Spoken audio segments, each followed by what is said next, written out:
Baik, dari tempat ini saya mengundang Romo Amante bersama Romo Sindus untuk menempati tempat-tempat yang sudah disediakan.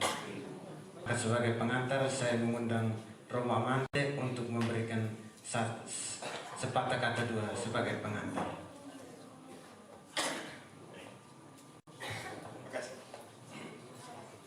Selamat malam.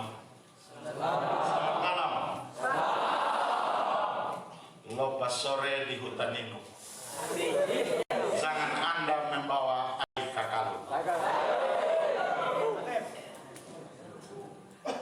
Supaya kita jangan saling gebuk, hendaknya damai selalu dipeluk.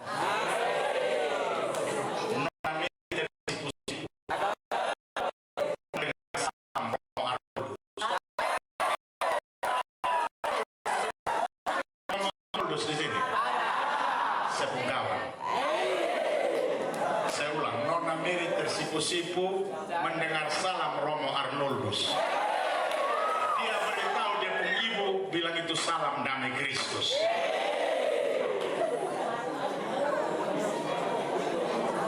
Ayam itik dan juga bebek diberi makan oleh si kakek.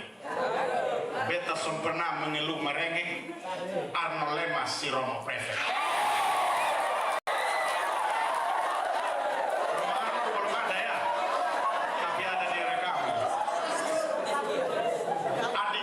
Sepatu bata sambil berdiri di batu bata.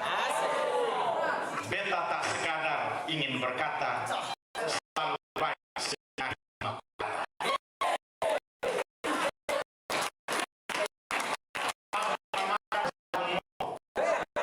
dicampur dengan sayur kol. Romo Ale ciptakan gol sambil bersorak sola sol mi sol.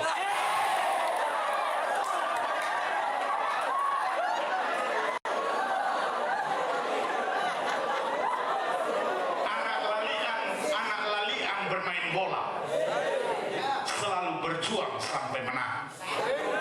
Mari bertahan terus berkanjang untuk tanah air dan gereja. Tinggi-tinggi pohon pepaya, lebih tinggi pohon kelapa. Cantik-cantik Nona Atambua, lebih cantik Maria Immaculata.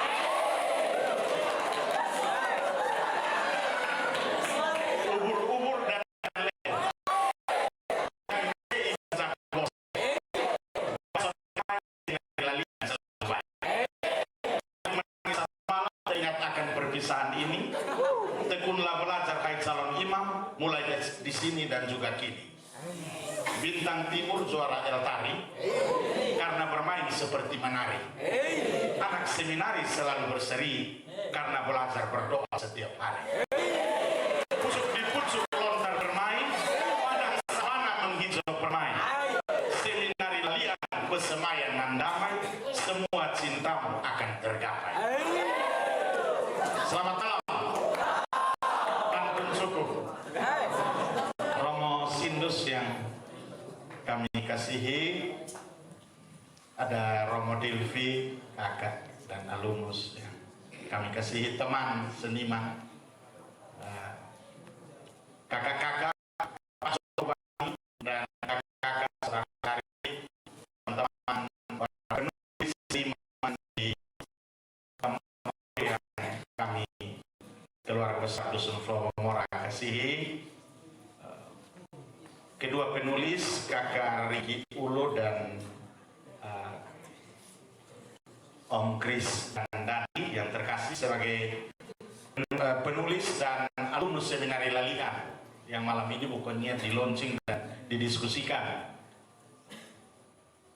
Romo Preses, Romo Prefek, Pak Pembina, Frater yang membimbing anak di tempat ini, memfasilitasi kegiatan ini yang kami kasihi. Teman-teman dari komunitas sastra Dusun Flow Mora yang sejak kemarin bersiaran dari Kupang sampai ke Atambua, teristimewa datang ke rumah seminari Lalian ini, juga teman-teman yang sudah ada di Atambua ini yang kami kasihi. Pertama-tama kami bersyukur sekali bisa datang ke seminari Sanari Immaculata pesemayan calon luar biasa yang biasanya kami dengar, kami baca, kami lihat, dan pernah kami ada di sini. Ya. Satu seminari menengah yang unggul, bukan saja di Nusa Tenggara Timur ini, tapi juga di Indonesia, yang mempersiapkan calon imam yang berkualitas untuk gereja lokal dan universal. Kami bersyukur dan bergembira karena kami boleh hadir di rumah seminari Santa Maria Immaculata. Saya Romo Amance, bapak saya namanya Bapak Cornelis Nino, adalah angkatan ke-8 di seminari Santa Maria Immaculata Lelian. Saya masih hidup, umurnya sudah 82 tahun.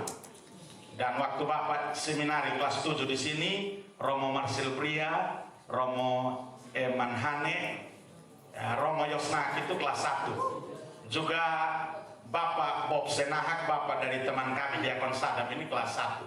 Saya punya bapak kelas 7 dan dia ketua umum. Waktu itu seminari Lelian ini sampai kelas 7. Kemudian bapak saya tamat dari Lelian, pendidikan guru sekolah menengah pertama di Kefa, lalu kemudian ke sebagai guru awam Katolik dan masih hidup.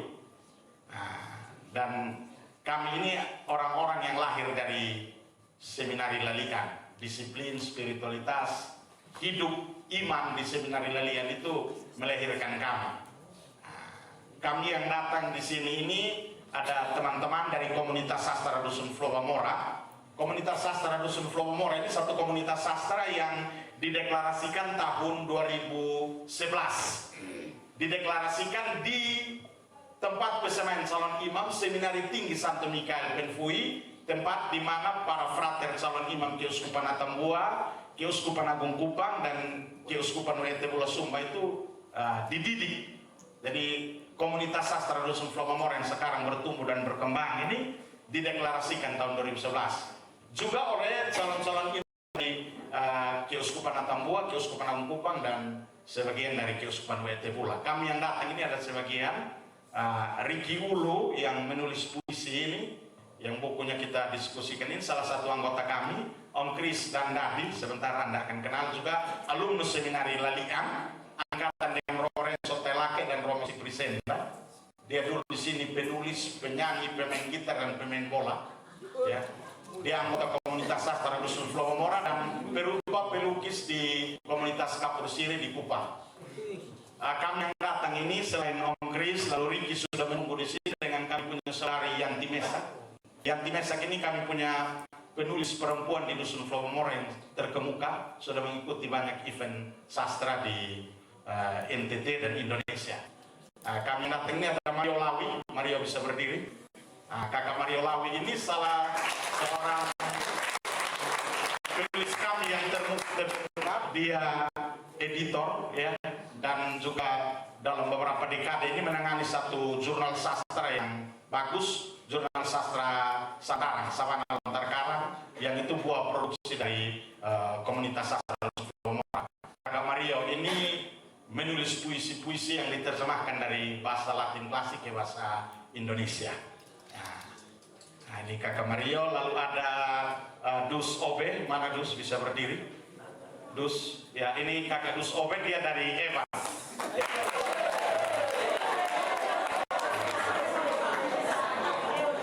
Eva, dia dari Paroki Eva, dia. Lalu ini ada Kakak Roman Lucu, dia alumnus seminari Oipoi.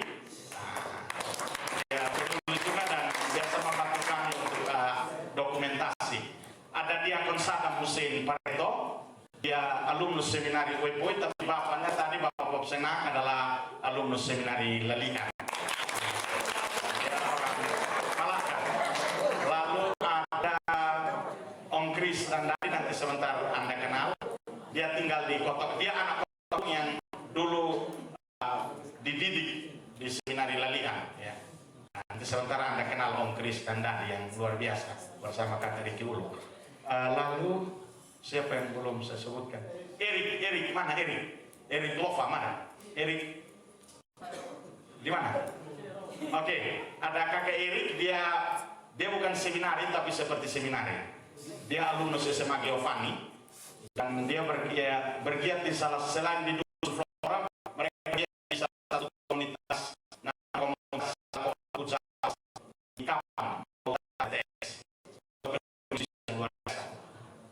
lalu saudari kami yang di Mesak, yang ini rumahnya di Weluli, ya, oke. Nah, jadi dia menulis dari desa, perempuan yang hebat yang sudah ikut event sastra di beberapa tempat.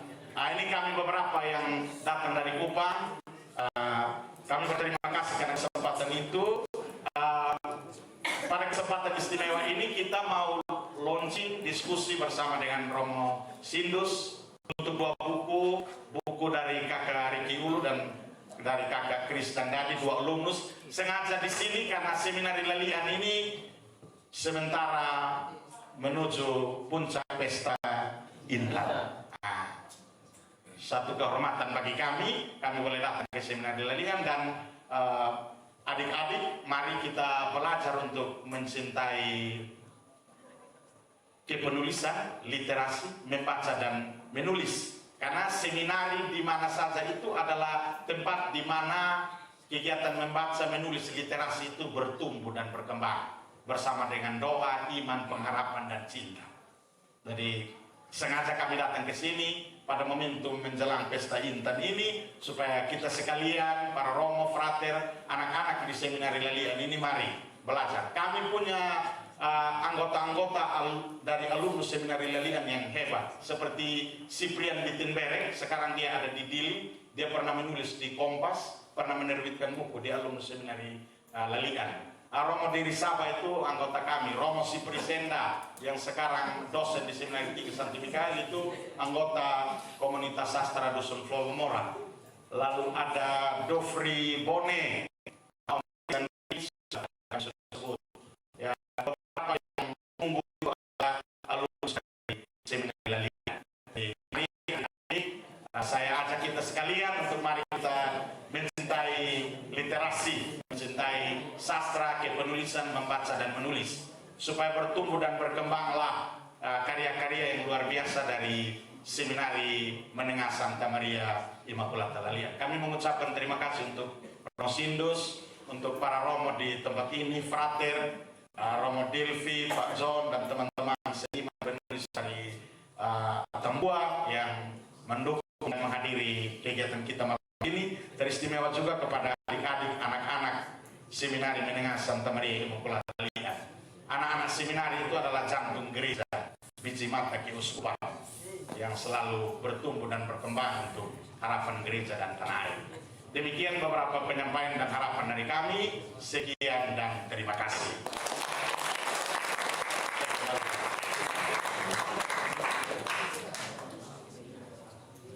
Terima kasih kepada Romo Amante yang sudah menyampaikan 1-2 kata sebagai pengantar. Kesempatan berikutnya saya berikan kepada saya sebagai moderator untuk melanjutkan kegiatan diskusi buku Pak Amante. Pada hari ini dan kesempatan saya berikan. Riki dan Bapak Kris untuk mengambil tempat di depan.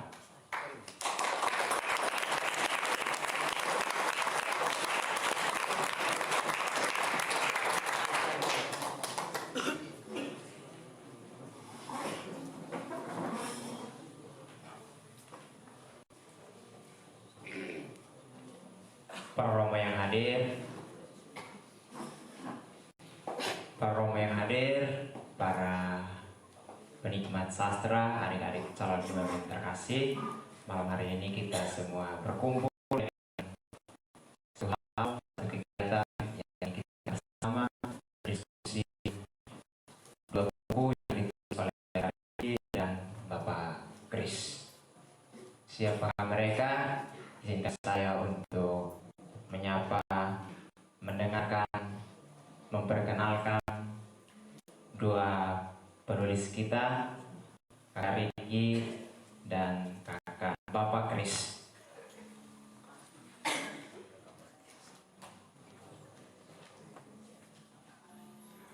Yang pertama, Kakak Riki. Kakak Riki ini tidak asing lagi untuk anak seminari karena sering berkunjung di seminari.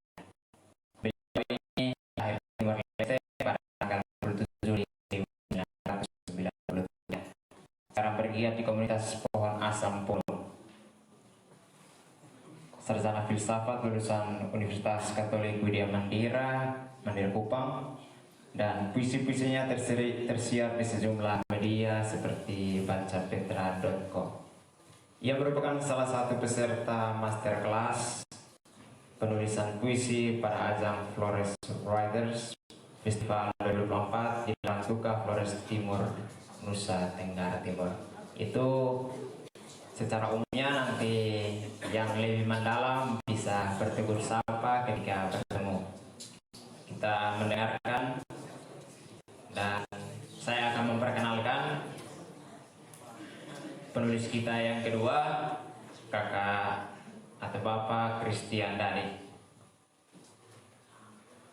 Beliau ini adalah pegiat seni kelahiran Kupang, bergabung dalam komunitas perupa kapur siri, sejumlah rupanya diikutkan dalam beberapa pameran bersama, dan juga bergiat di komunitas sastra Dusun Propomora. Sejumlah karyanya termuat dalam beberapa buku antologi dan jurnal sastra. Beberapa tahun terakhir ia mengasuh gubuk perupa sederhana Derai Lalang di Diliba, Kupang. Yang berikut juga saya akan memperkenalkan pembicara kita, Romo Rorsindus Projo. Beliau adalah guru dan pembina di seminari, guru sastra. Sebelum saya memberikan kesempatan berbagi pengalaman, izinkan saya untuk membacakan sebuah puisi yang ditulis oleh Kakak Riki. Judulnya adalah Libur.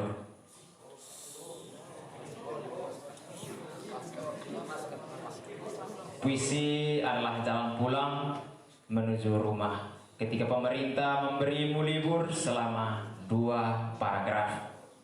Lalu kau menulis atam buah, pasar ikan, wonderpen, stopless, dan misa malam Natal yang beraroma makariso. Tetapi menyediakan uang lain untuk menyembuhkan marah pagi-pagi. Siapa yang harus mandi duluan? Kenapa belum isi air di bak? Apa kamar mandi adalah ruang berdoa, tempat air mata tumpah? Sebab puisi adalah jalan pulang.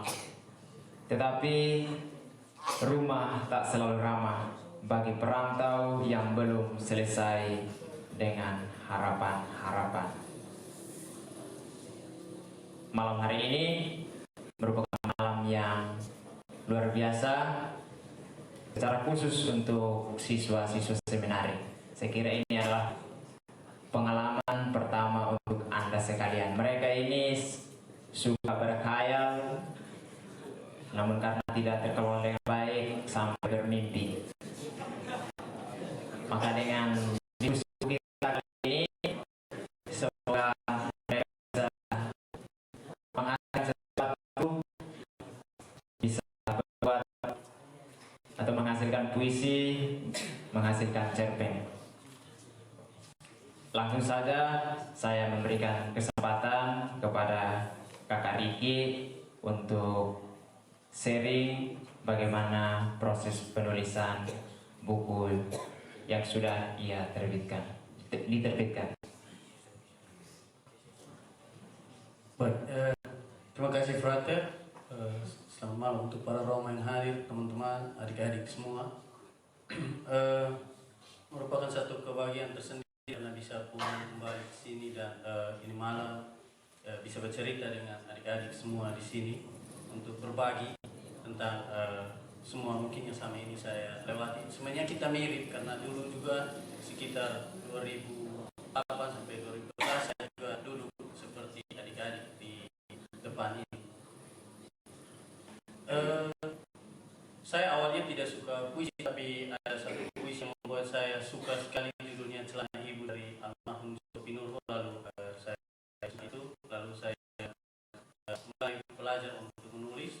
Lalu ditambah ada satu pengalaman di seminari tinggi bahwa dulu saya di seminari tinggi kalau untuk keluar dari seminari tinggi mengikuti kegiatan itu kalau tidak koordinasi berarti pemain bola sedangkan saya tidak ada di dua itu. Jadi ya sudah, lalu tiba-tiba ada undangan dari teman-teman, waktu itu teman-teman komunitas Dusun Progamora untuk buat festival, dan waktu itu salah satu tempatnya di Undana, lalu di Hotel Romita. Jadi saya pikir oh ini bisa untuk keluar dan izin resmi, kita bisa keluar resmi. Jadi waktu itu ikut, lalu bertemu dengan kakak-kakak di sini semua ini, lalu mulai mau belajar menulis secara lebih serius. Saya memilih puisi karena awalnya saya pikir menulis puisi itu gampang, karena hanya pendek-pendek, lalu mungkin kita bisa cepat dulu, sekali dulu kita bisa mendapat satu puisi. Ternyata dalam pengalaman, ternyata itu lebih susah untuk saya, karena bagaimana kita mendapat satu kata atau satu baris kata yang betul-betul kuat, yang betul-betul mau untuk bisa mengungkapkan apa yang mau kita ungkapkan. Dan itu betul-betul sulit karena mungkin dalam pengalaman saya, karena puisi-puisi saya mau buat puisi-puisi pendek, jadi betul pilih kata yang betul-betul oh ini pas, dan itu betul-betul sulit. Lalu dalam proses itu saya terus berproses, membaca. Dulu saya berpikir karena seminar lalian, karena biasa tulis maling, jadi otomatis bisa menulis puisi. Ternyata setelah dalam proses ini saya melihat oh akhirnya ada satu titik di mana oh ya ternyata itu tidak. Kita anak seminari pun harus tetap membaca terus, lalu bisa mendapat banyak kemungkinan untuk menulis. Tentang buku yang saya tulis ini buku sebenarnya adalah puisi-puisi yang merekam bagaimana Atambua, bagaimana Ponu di pantai utara sana, bagaimana berlatih lagu, bagaimana berdoa rosario. Karena satu pelajaran menulis yang saya paling suka dan tertanam kuat adalah menulis hal-hal yang paling dekat dengan kita. Jadi karena saya tinggal di Atambua, mengajar di Ponu, jadi saya menulis yang itu saja. Menulis tentang Atambua, menulis memakai bahan dasar dari Atambua, menulis tentang Ponu, menulis memakai Ponu. Jadi juga ternyata saya mau untuk menulis puisi dan bisa dinikmati oleh orang-orang dekat saya. Misalnya orang Ponu, ada di belakang ada Pater Chris dan ada Kakak Jeffrey. Saya merasa senang kalau misalnya puisi yang saya tulis bisa dinikmati oleh orang Ponu dengan cara orang Ponu sendiri. Juga Atambua, menulis Atambua, lalu orang Atambua bisa menikmati dengan cara Atambua. Itu yang ternyata membuat saya mau menulis tentang Ponu, tentang hal yang dekat saya. Dan proses ini mungkin terus berlanjut. Saya mungkin masih tetap berproses, belajar, membaca juga, mendapat banyak referensi, belajar, mungkin banyak salah, banyak ini. Tapi saya percaya bahwa menulis itu bukan sesuatu yang gampang. Saya tidak pernah percaya ada orang yang berbakat menjadi penulis, tapi orang yang belajar untuk menjadi penulis, saya percaya itu ada.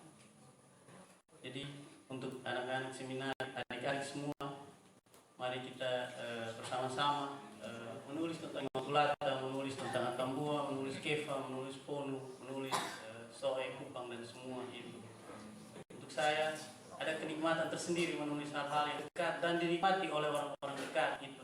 Untuk saya ada kenikmatan tersendiri. Jadi dari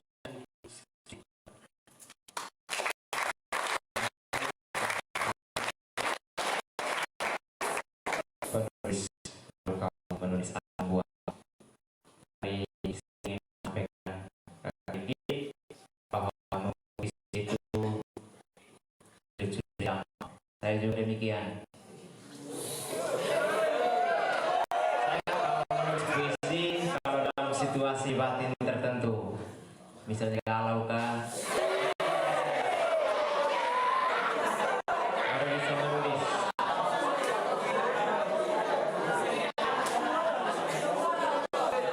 Berikutnya kita memberikan kesempatan kepada Bapak Christian Dadi untuk membagi pengalamannya suka duka dalam menulis buku yang baru saja diterbitkan itu, Jasad Sang Pelacur dan Pemakaman Keduanya.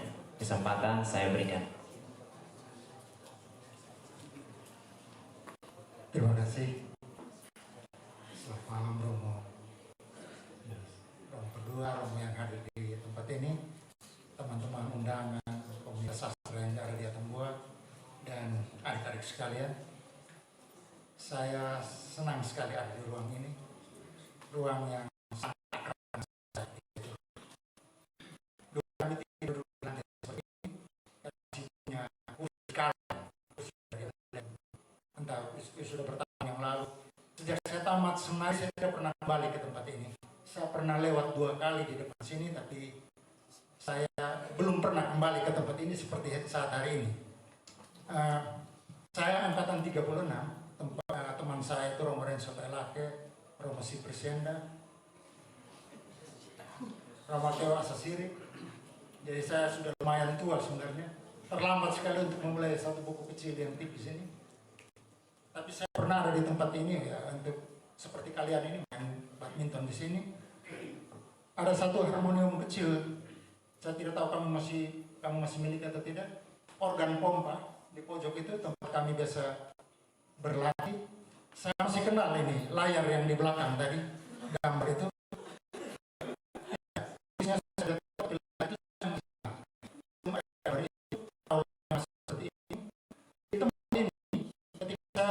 Seminaris, saya sudah menulis satu drama 3 babak berdasarkan buku yang Romo Emma Hane bawa dari Romo, ya saya baca begitu.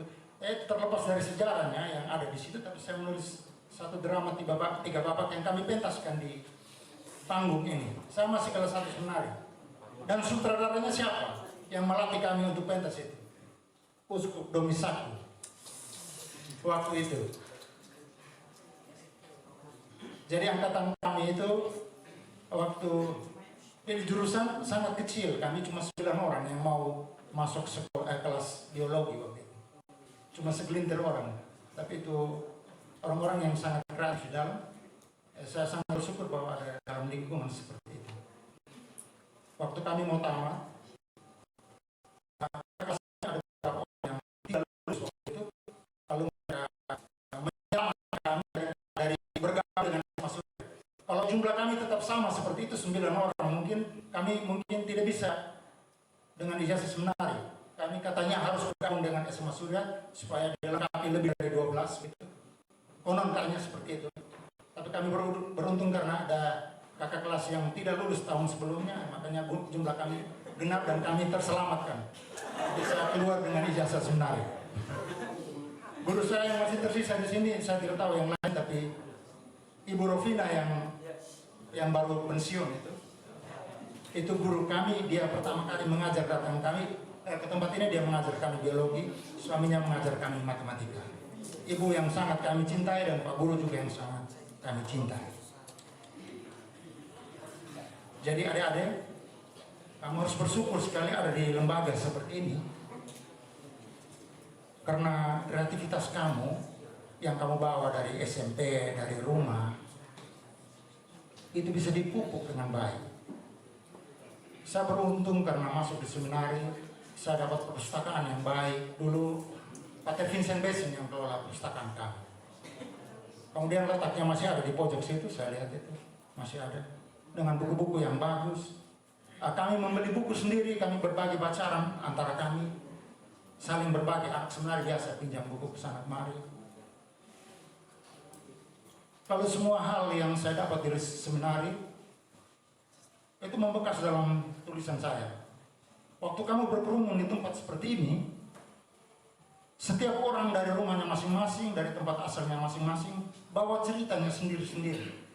Ini tempat penggodokan semua cerita itu, yang kalau kamu membuka telinga kamu, indera kamu dengan baik, kamu bisa simak semua cerita dari mana-mana. Saya pernah tinggal di banyak tempat. Cerita saya juga berlatar tempat. Saya sekolah SD, lalu saya SMP di SMP Ndau di Ende. Di sekolah itu, sekolah Belanda yang sudah tua sekali itu kerumunan orang datang dari seluruh ujung Flores berkumpul di situ, juga dari Pulau Timur, dari Sumba.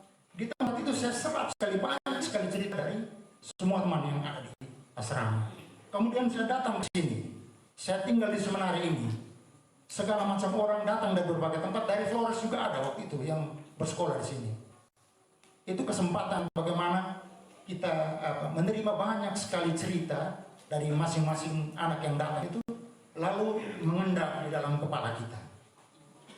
Saya kemudian masuk frater, saya ke seberang, ke Nenu, kemudian saya kalau di Lerok saya selesaikan sarjana di sana, kemudian saya keluar pergi ke Jawa, di Jakarta itu Indonesia kecil, ya.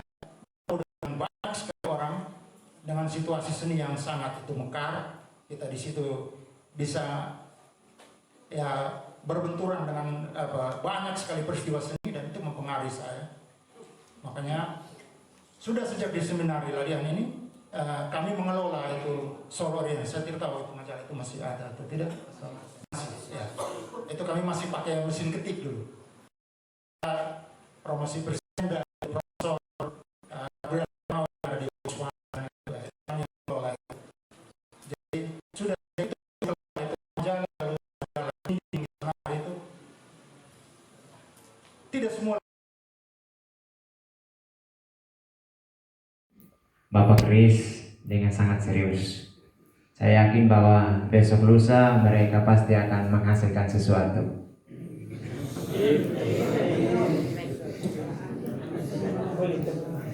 Sekedar informasi untuk adik-adik seminaris, tolong isi daftar hadir yang sudah diedarkan.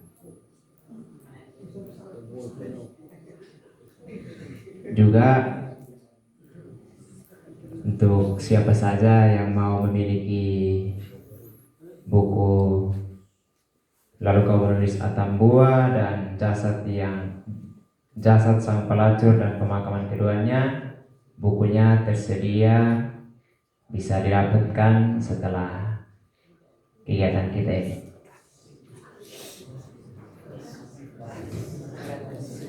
Kita akan dihibur dengan petikan-petikan indah, jari-jari menarik dari adik-adik seminari. Mereka tidak hanya bisa menari dengan bola, tetapi bisa juga menari dengan jari. Untuk itu, saya berikan kesempatan kepada kelompok ansambel untuk tampil. Kita tetap tenang, tetap menjaga situasi ini. Mereka kelompok ansambel harap mempercepat langkah.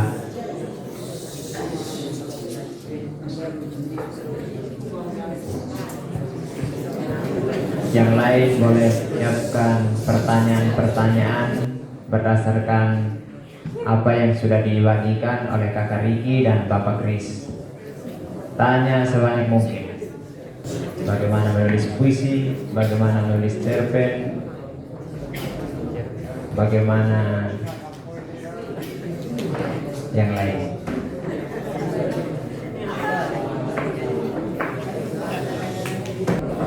Daftar hadir tetap diedarkan. Bapak Kris dengan Kakak Riki ini memulai proses penulisan mereka ketika masih berada di tempat ini. Maka adik-adik manfaatkan wadah-wadah yang ada, mading kelas, ada mading bulanan, sob oriens, tuangkan ide-ide kalian di sana.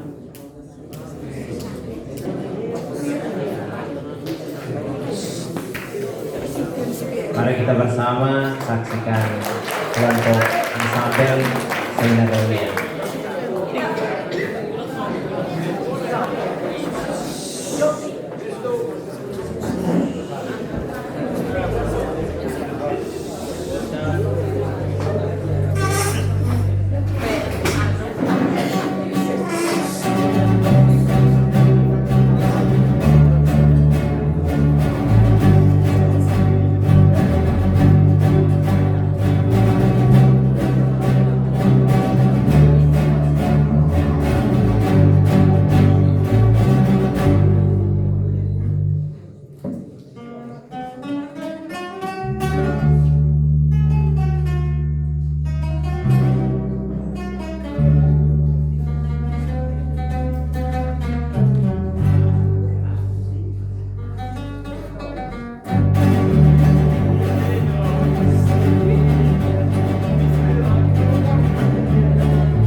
Mari kita berikan tepuk tangan untuk kelompok Muslim dan Saudara.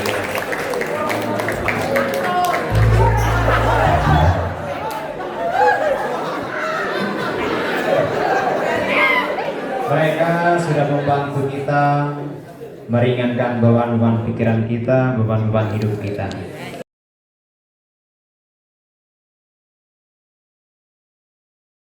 Dan pemakaman keduanya, kesempatan saya berikan.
Selamat malam semua. Romo Amance yang saya hormati,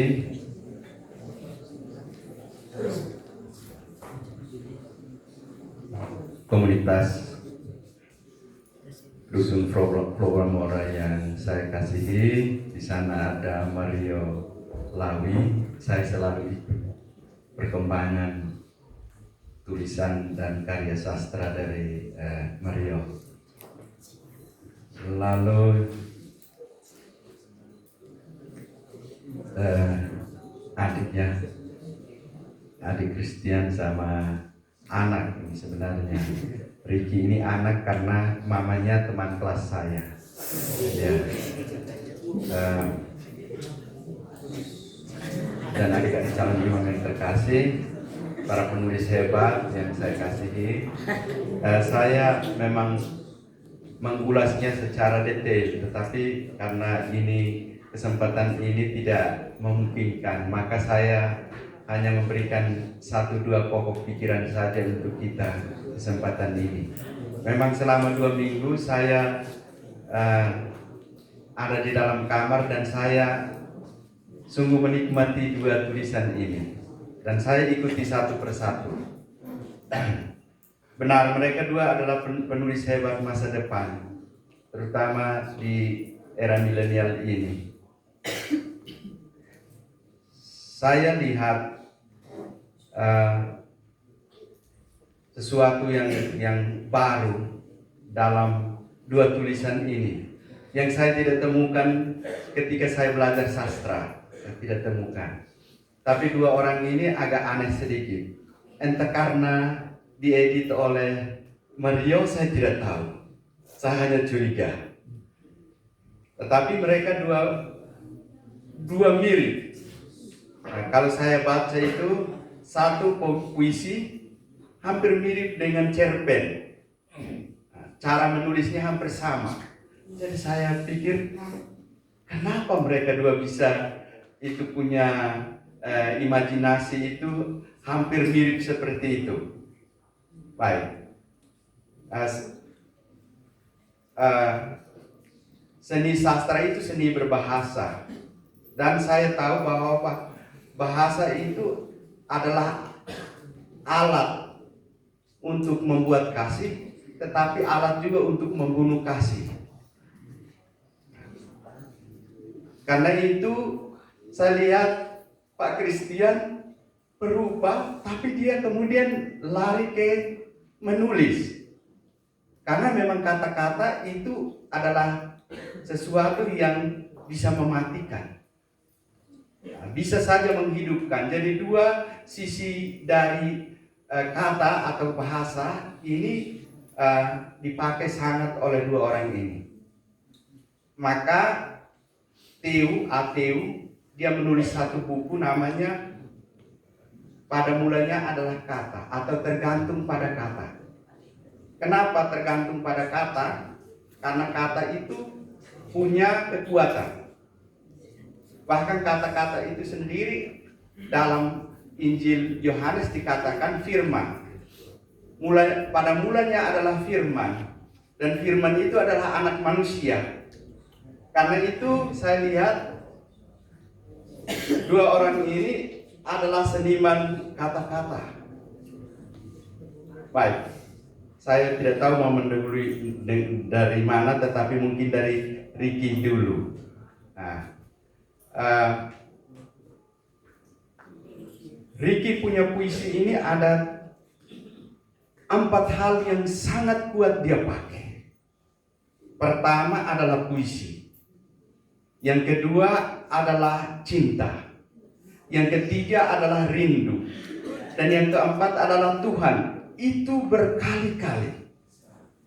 Dan saya lihat, kenapa Ricky ini selalu pakai kata puisi. Dan puisi itu selalu punya objek. Puisi itu ada subjek, dipakai sebagai subjek, dipakai sebagai predikat, dipakai sebagai objek, dipakai sebagai keterangan. Lalu saya bertanya-tanya, kenapa Ricky ini menggunakan puisi itu sebagai subjek, predikat, objek, keterangan, dan seterusnya.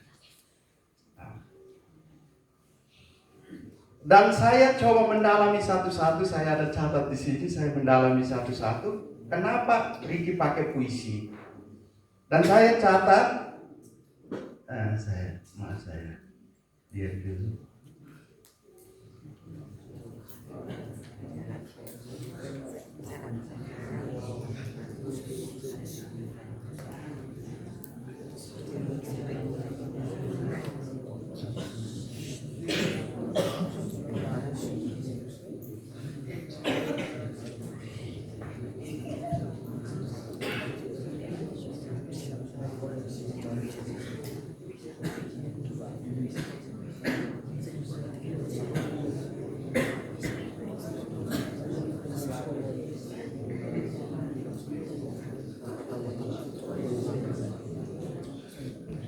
Ya, saya tulis begini, uraian ringkas kata puisi. Dalam pemahaman saya yang subjektif, tapi ada kebenarannya, tempat penyair menyembunyikan atau menyamarkan kehendak yang idealistis di dalam kata puisi itu. Untuk itu saya menyelusuri hampir 100 pengertian puisi dalam Google, dan saya temukan pengertian puisi yang mendekati kehendak penyair. Saya kutip, Salvahnur menulis, puisi merupakan ekspresi pengalaman batin jiwa seseorang tentang kehidupan manusia, alam, dan Tuhan dengan media bahasa yang indah yang secara padu dan utuh didapatkan dalam kata-kata, dalam bentuk teks. Sedangkan dalam buku Atma Sakti saya temukan pengertian dari Danalio. Dia katakan dalam bukunya Poetika, dia katakan puisi adalah tiruan kehidupan yang idealis. Saya sendiri itu memahami puisi itu sebagai magma atau lava imajinasi pengalaman manusia yang mengalir dari kepundan jiwa. Karena itu kata puisi ini yang diulang-alik oleh Ricky itu terkandung di sini pengertian ini. Baik, itu kira-kira. Lalu ada kata rindu, saya tulis di sini. Dari segi makna, kata ini merupakan wujud perasaan manusia yang kuat tentang sesuatu, tetapi enggan terwujud. Rindu yakni harapan yang belum terpenuhi. Dalam filsafat, rindu adalah perasaan yang muncul akibat perpisahan dan merupakan konsekuensi dari cinta. Saya tidak tahu, tetapi Ricky kehilangan ibunya waktu dia masih bocah. Karena itu rindu ini selalu muncul berkali-kali, dan saya berpikir seperti itu. Dan semua yang ada dalam puisi itu diselesaikan dengan rindu atau dengan puisi, kata puisi. Dengan kata lain, harapan mendalam untuk kembali ke seseorang atau yang sudah lama hilang. Sedangkan kata cinta itu keutamaan manusia yang paling ultim atau tinggi, atau unsur teologal yang disembunyikan Tuhan dalam diri manusia. Dia utuh atau Maimonides kalau dalam filsafat.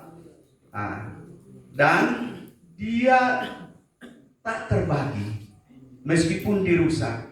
Cinta itu apapun dikocok-kocok atau apa saja tetap utuh. Dan itu yang dimain-mainkan oleh Ricky. Baik, lalu Tuhan dalam puisi ini bermakna teologis dan filosofis. Sebab dalam arti filosofisnya itu dikatakan itu causa prima, sebab yang tidak disebabkan oleh sebab-sebab yang lain. Itu ada dalam puisinya. Lalu dalam teologi, Tuhan itu adalah pencipta semesta, pencipta insan manusia ini. Karena itu empat hal ini selalu muncul dalam puisi Ricky. Baik, yang berikut.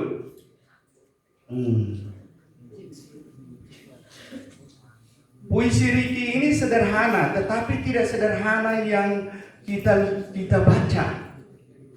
Nah, karena dia membutuhkan penyimakan yang dalam. Kata-katanya dari sisi sastranya itu apa? Ini kata-kata figuratifnya itu sangat main. Lalu itu imajinya itu cukup luar biasa. Karena kalau puisi tanpa bukan imajinasi yang citraan, itu bukan puisi, itu kisahan. Tetapi ini betul-betul citraannya hidup sekali. Karena itu buku puisi ini buku puisi, bukan kumpulan puisi, bukan ontologi. Jadi untuk anak-anak harus tahu bedakan bahwa ada buku puisi, ada ontologi. Buku puisi itu dikarang oleh seorang yang miliknya sendiri. Sedangkan ontologi itu kumpulan puisi-puisi dari orang lain yang digabung-gabung. Nah, karena itu ini buku dari kakak Ricky ini adalah buku puisi. Nah, baik. Itu yang saya baca, saya nikmati, dan kemudian saya sampaikan ini. Hampir puisi Ricky ini ada yang hanya satu kalimat, ada yang hanya dua kalimat. Tetapi yang mengherankan saya itu bahwa kata-kata yang dia susun itu bersambung-sambung dengan daya imajinasinya yang berkelanjutan terus. Saya tidak tahu entah ini dimaksudkan apa, tetapi setiap kata itu selalu ada lanjutannya terus, satu sesudah itu satu itu. Lalu saya perhatikan puisinya ini seperti puisi berantai. Kalau kita baca, saya bisa baca di sini. Itu kalau baca menggunakan yang teknik puisi sesungguhnya itu tidak benar, karena setiap alinea itu kan harus berhenti. Tetapi di sini alinea itu bersambung-sambung. Nah, sehingga itu membangun semacam satu pemahaman yang membutuhkan penyelesaian yang panjang. Contoh, penciptaan. Apakah Tuhan sengaja menyimpan bulan dalam matamu? Tapi kalau kita baca dengan berhenti seperti ini, itu sudah tidak benar. Nah, apakah Tuhan sengaja menyimpan bulan dalam matamu? Lalu di bawahnya dikatakan, sehingga anak kecil dalam kepala ini berani membuat perahu kecil yang berlayar di bawah sinar keperakan, meski waktu menyimpan rahasia dalam hijau lumut batu-batu. Nah, seperti itu. Baik, karena itu saya tidak tahu entah ini dimaksudkan apa oleh penyair, tetapi itu adalah bentuk baru atau sesuatu yang baru dalam menulis puisi. Kalau puisi tradisional tidak seperti itu. Maknanya tiap alinea selesai. Maknanya begitu, tiap alinea selesai begitu. Ya kalau ini tidak. Nah, baik. Itu kira-kira keunggulan dari tulisan ini puisi. Oke. Ini kira-kira ini tulisan dari Ricky seperti itu. Baik, kalau gitu itu sudah, saya kira-kira seperti itu. Masih ada banyak lagi yang saya ungkapkan di sini, tapi karena waktunya terbatas maka saya sampaikan untuk yang berikut itu. Ini jasad sang pelacur dan pemakaman keduanya. Ini buku cerpen yang sangat mendalam. Kalau tadi penulis mengatakan bahwa itu ada pengalaman-pengalamannya ada di tempat-tempat kemudian itu dikumpulkan menjadi satu kesatuan, benar.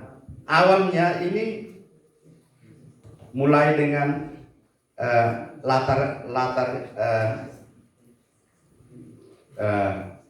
tulisan itu mulai di pesisir pantai yang ada hubungannya dengan orang-orang Muslim. Ada 2 tulisan di situ yang ada hubungannya dengan orang Muslim. Saya mau katakan dulu ini, Pak Christian ini sama juga dengan Ricky, sama persis cara menguraikan. Saya perhatikan Pak Christian ini pengagum itu tokoh. Karena itu setiap tulisannya yang ada kaitannya dengan orang atau dengan tokoh selalu dijelaskan sampai sekecil-kecilnya. Nah, saya tidak tahu ini entah karena ini adalah milik atau keinginan dari penulis sendiri seperti ini. Tetapi saya sempat katakan Pak Christian ini penyembah tokoh. Penyembah tokoh. Seluruh tulisannya itu pakai akuan serba tahu. Semuanya cerita Pak Christian yang cerita sendiri. Nah, kata-katanya itu memang sangat aneh. Dan itu kata-kata yang terbaru, maksudnya yang biasa dipakai terbaru sekarang ini. Bahkan harus cari kamus, bahkan kamus yang modern pun tidak ada di dalamnya. Harus kamus populer di Google itu baru ada itu. Baik. Dan bercerita sama seperti Ricky. Tokoh ini diceritakan sampai selesai. Lalu kalau ada tokoh lagi diceritakan. Lalu tokohnya diceritakan lagi seperti itu. Entahkah ini mau bangun pemahaman yang ini? Saya tidak tahu. Tetapi Pak Ricky ini penyamar paling hebat. Sama Ricky sama, penyamar itu paling hebat di dalam puisinya. Menyamar di dalam puisinya itu kuat sekali. Baik, karena itu mungkin karena mereka menulis kebudayaan, maka mereka menggunakan Pak Kris menggunakan itu point of view-nya, itu sudut pandangnya itu aku serba tahu. Saya serba tahu. Nah, karena itu diterangkan satu. Baik. Saya lihat di dalam ini judul ini ada jasad sang pelacur dan pemakaman keduanya. Ini ada bagus bahwa pelacur itu setelah mati kemudian mau menjadi orang kudus karena tidak bau. Iya toh? Tidak bau. Tetapi akhirnya bau juga. Saya tidak tahu, mungkin Pak Kris bilang, ya pelacur tetap pelacur, mati ya tetap mati seperti itu, mati dalam keadaan pelacur seperti itu, dan endingnya seperti itu. Baik, itu di sini. Satu yang membuat saya sangat galau itu adalah ini yang tidak dimuat di ini. Sebuah kepala dalam belanga. Saya lihat ini dia alurnya flashback toh. Ya, flashback. Kembali ke belakang lalu ke sana.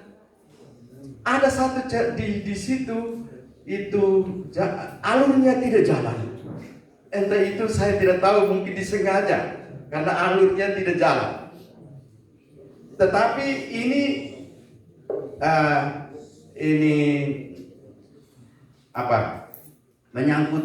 menyangkut masalah Timor Leste. Ya, orang-orang yang dibunuh dan mereka saling membunuh Nah, kemudian karena orang masih jengkel, kepalanya dipenggal dan direbus. Ya. Sesudah itu kepala itu hidup lagi. Ya, seperti itu. Jadi agak aneh. Nah, karena itu memang unsur kebaruan di dalam dua tulisan ini itu kuat sekali ada. Baik. Saya sangka mungkin hanya ini saja. Kalau nanti mau tanya saya sudah tulis di sini. Kalau Pak Riki mau lihat itu kira-kira keterangannya, saya sudah tulis. Bahkan di sini di punya Riki itu ada puisi yang berupa syair ya, Riki. Di situ ada itu ada rimanya, ada rima a b b a b seperti itu. Baik. Saya sangka mungkin ini saja. Ini saya tidak terlalu lengkap karena saya pikir mau ditayangkan, jadi saya hanya tulis saja di dalam ini. Saya hanya ingat saja karena kemampuan saya untuk mengingat sekarang terlalu lambat. Terima kasih. Terima kasih kepada Dr. Romus Sindus yang sudah membagikan catatan refleksinya terkait dua buku. Kesempatan yang berikut kita akan tanya jawab. Oleh karena itu, saya akan memberikan kesempatan kepada beberapa orang. Kalau banyak pasti kita akan membuat 2 sesi. Untuk kita semua yang mau bertanya bisa mengacungkan tangan. Bapak John,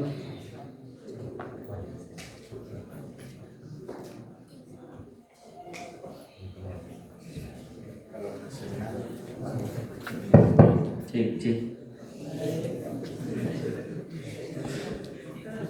Selamat malam. Perkenalkan, saya dulu dipanggil Anis, anak manis.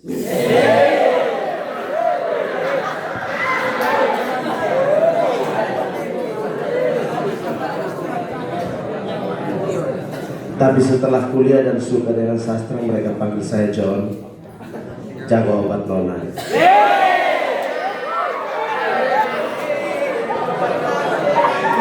Baik, senang sekali bisa hadir lagi di aula ini.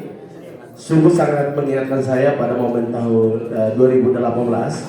Romus itu sebelum pulang studi, saya sempat menjadi guru sambung 1 tahun, tapi masuknya lompat-lompat. 1 tahun mengajar di jurusan bahasa, karena saya betul-betul saat itu aktif sekali di SMA Surya, sampai sekarang sebagai guru sastranya. Jadi untuk menolong adik-adik supaya bisa ujian nasional. Puji Tuhan saat itu semua lulus, Romo. Kalau tidak, saya tidak tahu nasib saya seperti apa. Tapi saya 1 tahun jadi guru bahasa di jurusan bahasa pada tahun 2018 di Seminari Lilian. Satu-satunya tempat yang membuat saya selalu belajar sebelum masuk kelas itu hanya di Seminari Lilian. Yang lain biasa saya tipu juga dorong tepuk tangan, Romo. Baik, terima kasih banyak untuk Dusun Flomomora yang sudah menghadirkan ini. Langsung saja saya membaca 2 tulisan ini jujur hanya dari judulnya, lalu ketemu orang-orangnya. Ini membuat saya memang agak sedikit terganggu untuk bertanya, tetapi dari kedua orang ini yang paling dekat dan akrab itu Kakak Riki Ulu. Ya.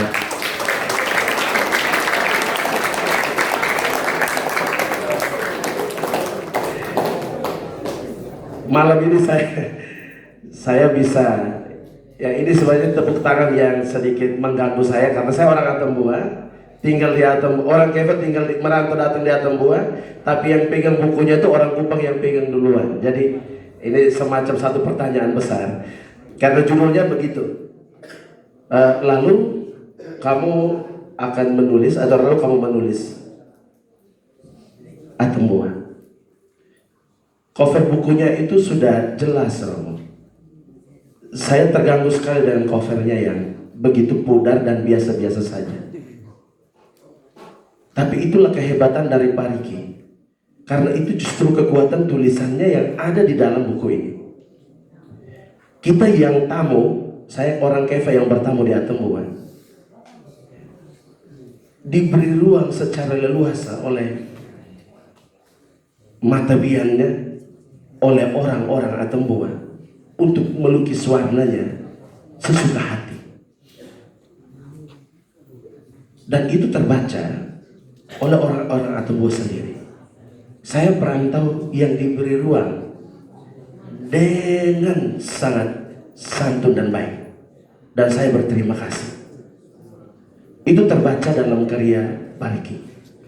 Yang tadinya saya jengkel dengan kulitnya, ternyata isinya yang membuat memukau, dan itu justru kekuatan utamanya. Terima kasih Pak Riki. Pertanyaan saya, kakak ingin melukis Atembua seperti apa? Karena yang kami lukis itu justru menjadi masalah tersendiri. Mungkin jilid berikutnya beri sedikit warna tentang model Atembua seperti apakah yang ingin ditulis oleh kami yang menjadi perantau, baik lokal maupun yang dari jauh. Yang kedua, untuk kakak saya, kakak Christian dan Dani, saya menemukan judul ini justru dari sampulnya. Tadinya saya lihat biasa-biasa saja karena mata saya mungkin kabur atau memang karena tidak terbiasa dengan buku yang gambarnya absurd. Tetapi setelah melihat secara seksama, ternyata ada satu bayangan yang muncul, lengkap dengan lekuk-lekuk tubuhnya. Dan saya tahu ini namanya Surti. Apakah kisah Surti ini selalu mengganggu kakak? Atau kisahnya kah atau orangnya? Atau memang kakak sengaja makamkan atau kuburkan? Saya bilang sengaja karena kakak sudah menulisnya. Mungkin mohon penjelasan. Kedua-duanya menggunakan bahasa Indonesia yang sangat baku, romantis sekali, milenial sekali, menyenangkan sekali, gurih sekali, dinikmati. Karena ini jujur penulis-penulis yang kami sebagai, maaf, saya guru bahasa Indonesia dan sastra, tetapi bisa jadi saya kadang-kadang lengah menggunakan bahasa yang tidak sebagus ini. Terima kasih dan profesi untuk berdua. Selamat. Terima kasih untuk kawan. Masih dibutuhkan 2 orang penanya lagi. Kalau boleh anak seminari juga bisa para penikmat sastra dari Dusun Pomor.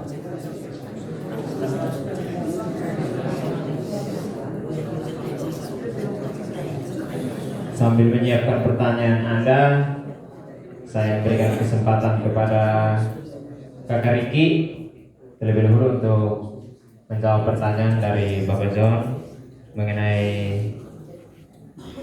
gambaran tentang Atembua ini. Kesempatan diberikan. Baik, terima kasih Om John sudah memberikan komentar juga pertanyaan. Cover buku ini dipilih oleh editor sendiri, Kakak Mario Lawi. Jadi nanti sebentar Om John mungkin kita kasih kesempatan, nanti minta juga Kakak Mario kasih alasan kenapa pilih ini, kenapa warnanya begini. Jadi Om John ini itu Kakak Mario yang pilih, dan saya waktu itu setuju saja karena saya tidak ada bayangan tentang lukisan atau tentang apa. Jadi saya itu saja. Tentang warna dan semua nanti mungkin sebentar Kak Mario juga akan memberikan penjelasan. Saya mau melukis Atembua seperti apa? Mungkin saya mau melukis Atembua sebagai satu pesta begitu. Mungkin kita senang-senang di dalam Atembua, menikmati Atembua. Saya itu mungkin versi saya. mungkin anak-anak seminari akan memaknai atau buat sebagai minggu turun atau sebagai apa, sebagai liburan atau apa, terserah. Saya mungkin di buku berikut kalau mungkin masih akan ada, mungkin semoga saya mungkin tidak akan memaksa apa yang saya pikirkan, apa yang mau saya nikmati atau buat seperti apa. Mungkin itu saya tidak mau paksa semua untuk ikut saya. Mungkin juga mau ikut, tidak ikut pun terserah. Jadi menurut kalau saya mau menikmati Atambua itu sebagai pesta, karena untuk saya kalau bulan Mei sampai Oktober itu Atambua enak sekali karena pesta di mana-mana, gantung priuk di mana-mana. Tinggal tunggu besok siapa yang kena tikam, siapa yang kena pukul atau apa itu. Tapi untuk saya Atambua itu hidup sekali waktu bulan-bulan itu, karena sampai malam sampai pagi itu ramai terus. Kita menikmati Atambua di situ. Untuk saya mau menikmati Atambua sebagai pesta. Terima kasih. Terima kasih jawabannya. Berikut kepada Bapak Kris penjelasan tentang kisah Surti.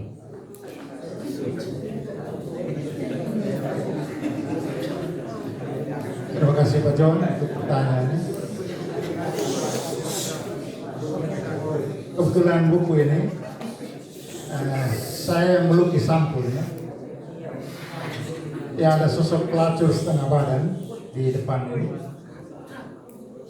Saya dalam cerita saya kisahkan sedikit ya, supaya adik mereka pahami apa yang tadi dikatakan oleh Romo itu.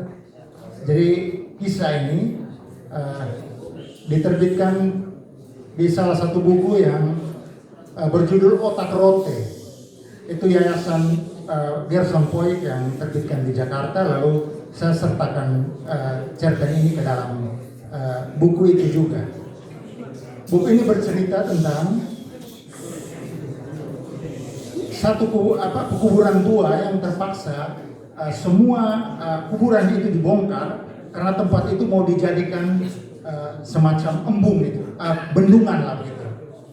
Ketika semua kuburan itu dicabut, ada satu kuburan yang terakhir, tidak ada keluarganya yang datang untuk mencabut jasad orang yang dimakamkan di situ. Di nisan itu tertulis Surti. Nama jasad yang terakhir yang belum itu dicabut itu Surti. Ketika kontraktor dan petugas yang mau cabut orang dari makam itu menunggu tapi tidak ada orang yang datang, kemudian datang informasi dari masyarakat setempat bahwa yang dimakamkan di situ itu pelacur yang tidak punya keluarga di tempat itu. Bahkan dikuburkan di tempat itu pun dia dengan dana urunan dari orang yang mengenal dia. Surti ini kemudian digali supaya bendungan itu tetap bisa dibangun.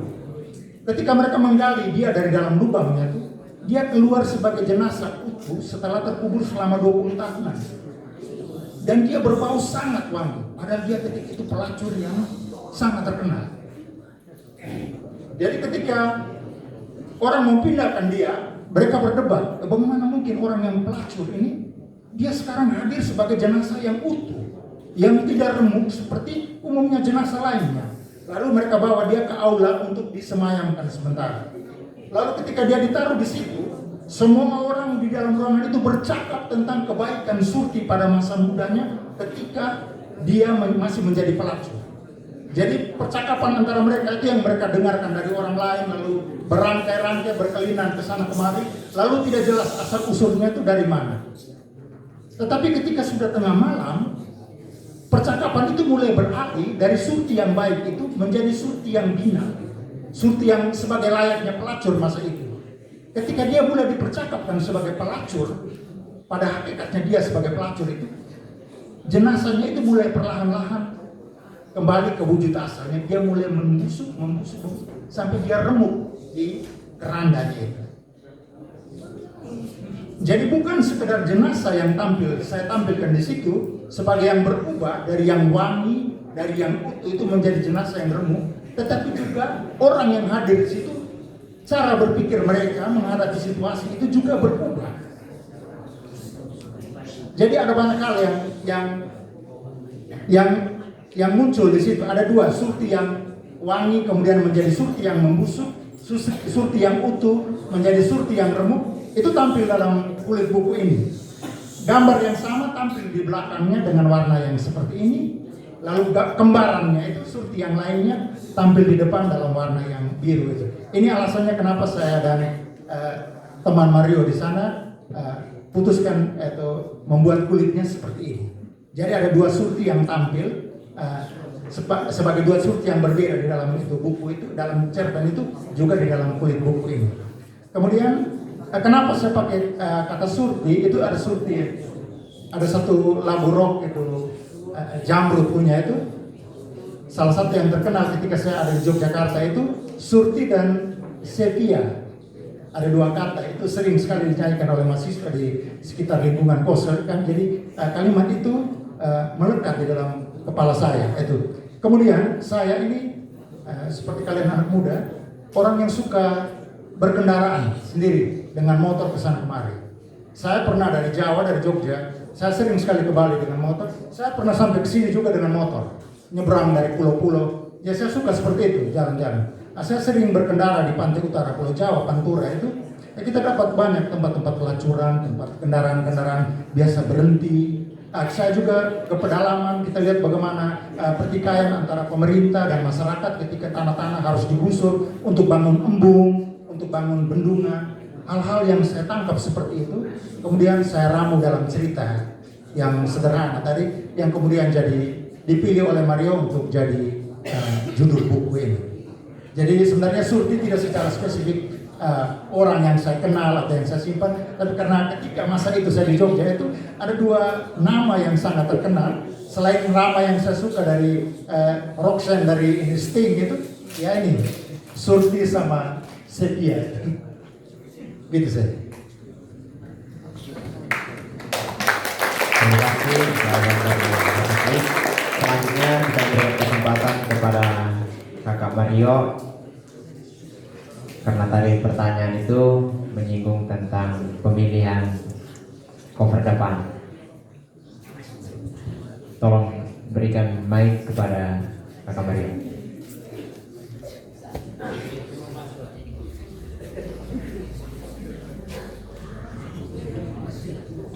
Cek.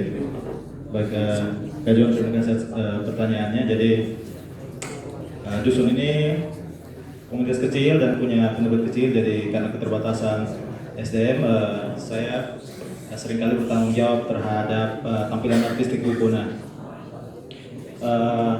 Sampul buku Riki itu kalau bisa dibaca di dalam keterangan sketsanya jelas, tetapi itu citra visual pertama kalau adik-adik dan kawan-kawan ini nonton film-film yang berjudul Atambua, itu mereka akan ini kegersangannya apanya, sehingga itu sebenarnya sebagai ironi. Jadi ironi terhadap pencitraan seperti itu, karena di dalamnya Riki justru melawan stereotipe-stereotipe yang ditawarkan oleh citra-citra visual semacam itu yang kawan-kawan bisa baca di misalnya di pengantar buku dan juga di halaman balik judul. Yang pertama, yang kedua itu sketsa, karena Atambua harusnya terbuka ya, jadi siapapun bisa mewarnai sketsa itu dengan penafsiran. Jadi itu jawaban singkat. Terima kasih.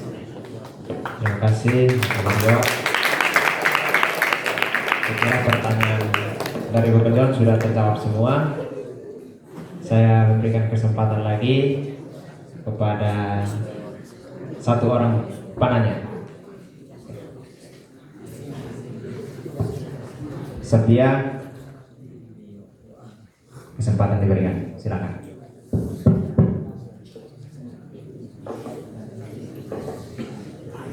Baik, selamat malam untuk kita semua.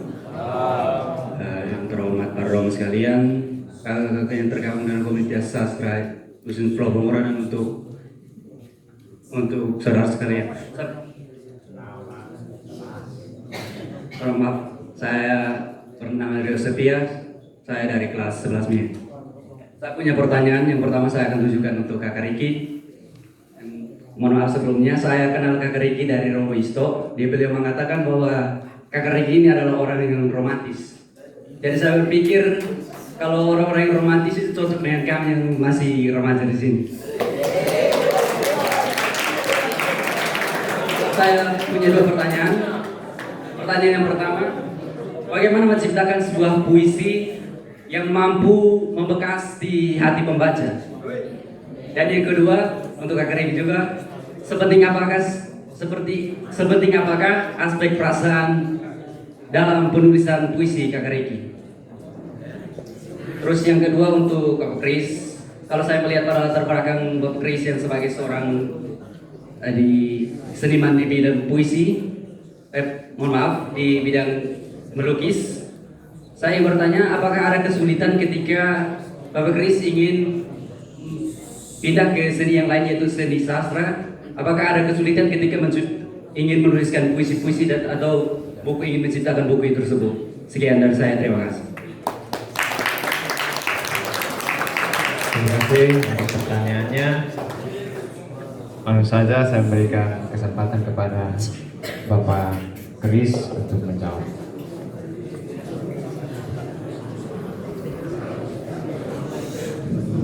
Terima kasih.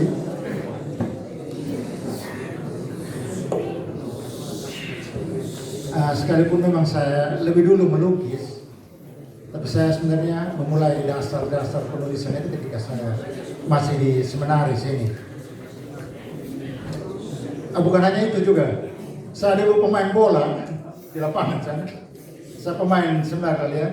Kami belum pernah juara seperti kalian. Saya sering ikuti kalian punya itu di YouTube atau apa. Tapi saya dulu pemain bola. Saya juga pemain musik. Waktu itu pelatih kami itu Pak Aloneno. Jadi kami punya orkes klasik di sini. Masih Pak Aloneno yang latih kami, mengajar kami.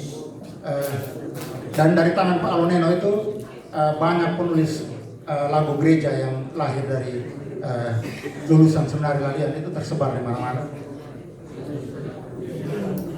Segala hal yang saya pelajari sebelumnya itu saya rasa membekas ke dalam tulisan saya kemudian. Sebagai pelukis, saya terbiasa sekali mengamati sesuatu dengan detail. Saya berkeliling untuk menyerap misalnya pemandangan atau menyerap situasi. Lalu saya melihat itu bayangannya, bagaimana saya mengkomposisikan dia dalam bidang kanvas, bagaimana saya meramu warna yang tepat, bagaimana dari goresan saya di atas kanvas, dari brush stroke-nya saya itu bisa menghasilkan gambar atau bentuk-bentuk yang bisa menyentuh orang yang menikmatinya itu muncul dalam tulisan saya. Kalau Romo tadi mengatakan ada banyak hal yang saya garap dengan detail dalam tulisan saya, mungkin saya belajar juga dari apa yang saya lakukan ketika saya meramu bentuk, meramu warna, dan menampilkan gambar-gambar itu dalam komposisi tertentu. Saya tidak menulis dengan gaya klasik seperti penulis-penulis sebelumnya yang menyiapkan plot dulu, kemudian baru mengisi plot itu dengan narasi cerita. Saya tidak seperti itu. Mengandaikan seperti ketika saya melukis, komposisi itu dia hadir dalam benak saya. Saya juga suka memotret. Jadi ketika memotret itu kita menggunakan cahaya untuk kita mengkomposisikan benda-benda yang kita foto itu ke dalam objek kita, sehingga ketika kita lihat oh ada keseimbangannya, ada kedalamannya. Seperti itu juga melukis. Dan itu juga saya pakai ke dalam tulisan saya. Romo pasti akan rasa bahwa tulisan saya dengan kalimat yang sangat padat, dengan kalimat majemuk yang panjang-panjang. Saya penggemar sastra Amerika Latin yang mereka biasa menggunakan kalimat seperti itu. Mario bisa menjelaskan itu. Saya penggemar realisme magis. Jadi saya banyak bercerita dengan cara-cara yang kita bisa temukan di karang kita sehari-hari, tapi juga banyak hal yang ajaib. Saya bisa cerita tentang anak yang ditemukan bapaknya satu pagi sementara terbang-terbang melayang di dalam rumah seperti burung kolibri. Itu seperti itu. Dia mengambang dalam rumah. Itu hal seperti itu. Saya bisa bercerita tentang layangan atau orang yang suatu waktu dia berubah jadi kucing, seperti itu. Imajinasi kita itu sangat tidak terbatas dan itu sah dalam cara kita menulis juga. Jadi saya pikir ada banyak hal yang lahir ketika saya bermain musik, atau ketika saya mengolah bola di lapangan, atau ketika saya bermain drama atau melukis tadi itu muncul juga dalam tulisan saya. tema saya sangat beragam. Ada banyak hal yang saya masukkan sebagai pernik-pernik yang saya dapat dari mana-mana. Tetapi saya sadar bahwa semua cara berkesenian saya yang sebelumnya ikut mempengaruhi saya ketika menulis, membuat tulisan saya. Entah yang sudah ada dalam buku itu, buku ini atau yang masih tercecer di tempat-tempat lain. Saya kira begitu sih. Baik, terima kasih Rio untuk dua pertanyaannya. Saya tidak tahu bagaimana melihat saya dan jadi romanis, itu saya tidak tahu. Nanti tolong tanya Romo Isto. Bagaimana menciptakan puisi yang membekas?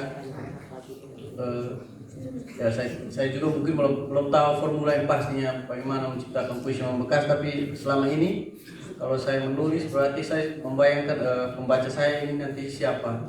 Jadi kalau saya menulis ponu, menulis menggunakan ponu, menulis tentang ponu, itu berarti saya membayangkan orang ponu yang akan baca, dan saya yakin ini pasti kena nih dong. Karena bagaimana kami kalau malam jaga sawah, jaga burung di sawah itu pasti larut, mabuk, lalu menyanyi sembarang itu, dan itu kami pasti kena.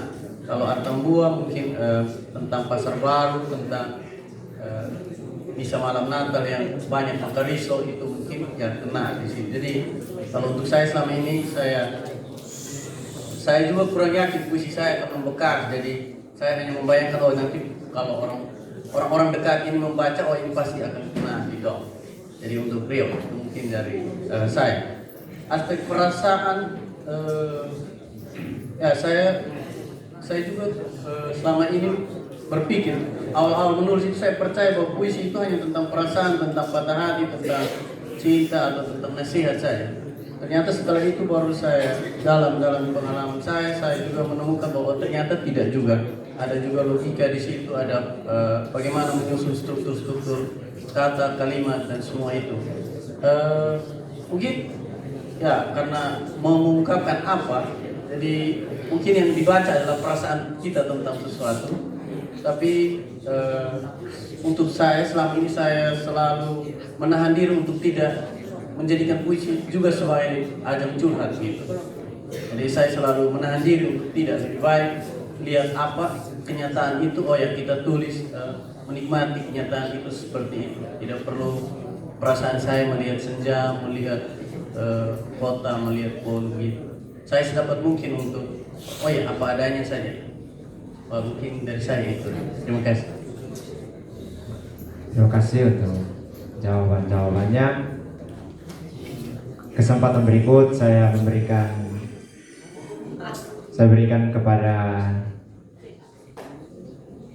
Romo Delvi yang jauh dari Keva Pekitolas memberikan komentar terhadap dua buku yang malam hari ini kita diskusikan bersama. Baik, selamat malam. Selamat malam untuk kita semua. Romusindus yang saya kasihi, kedua penulis hebat, Ricky dan Pak Christian ya. Dan kita semua yang sempat hadir pada kesempatan ini. Saya sebenarnya hampir sulit untuk mau memberi komentar karena dua karya ini memang saya belum punya. Sebenarnya ini menjadi PR besar untuk Ricky misalnya, karena saya pernah pesan tapi sampai sekarang barang itu belum sampai. Ini PR. Saya sangat memberi apresiasi untuk dua karya ini.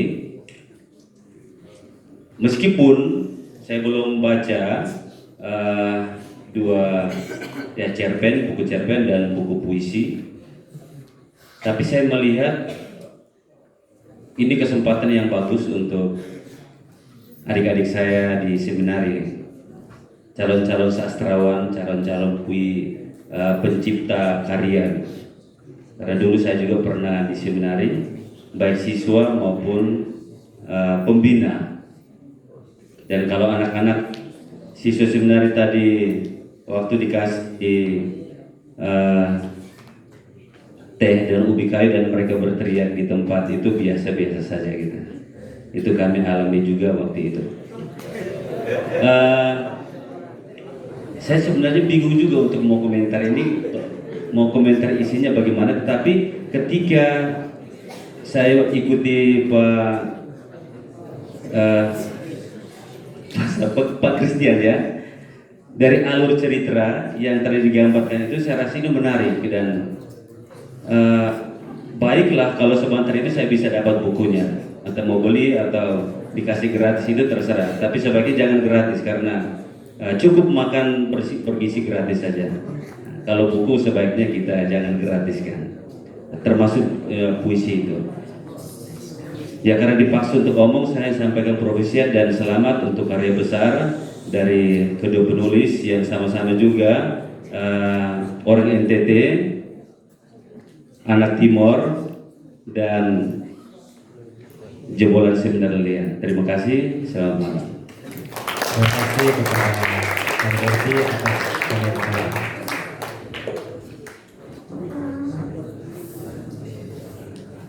Saya berikan satu kesempatan lagi, satu orang penanya saja, karena dari tadi ada laki-laki semua, maka kita berikan kesempatan kepada seorang perempuan yang ada di belakang. Yang baju putih.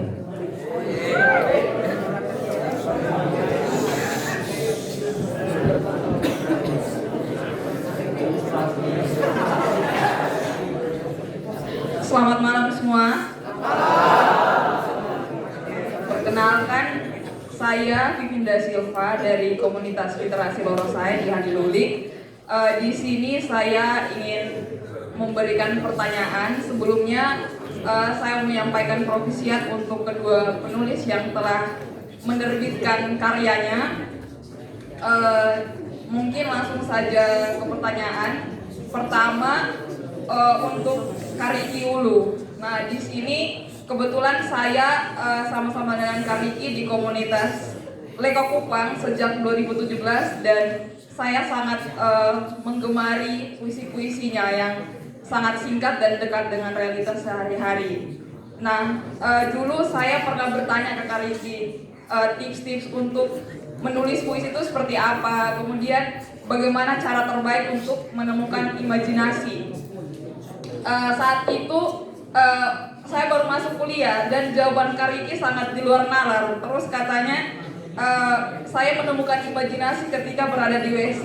Jadi agak bagaimana ya? Jadi katanya kamu akan menemukan imajinasi dengan caramu sendiri seperti itu. Nah, mungkin pertanyaan untuk Kariki itu lebih ke bagaimana profesi Kariki sebagai guru ketika setelah kuliah itu mempengaruhi tulisan-tulisan Kariki, karena Kariki ini salah satu orang yang sudah lama menulis dan menurut saya bagus, tetapi tidak pernah menerbitkan karyanya, dan sampai pada keputusan menerbitkan karyanya setelah sekian lama berkecimpung di dunia kepenulisan ini, saya pikir punya alasannya sendiri.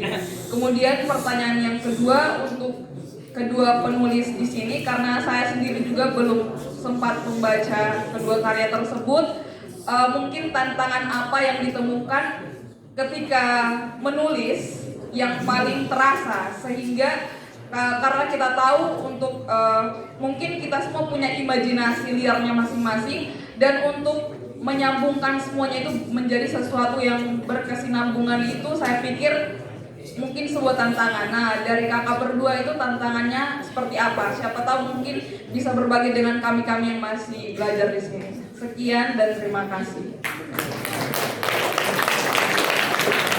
Saya juga memberikan kesempatan kepada kakak Feli yang mungkin tadi juga mengajukan tangan.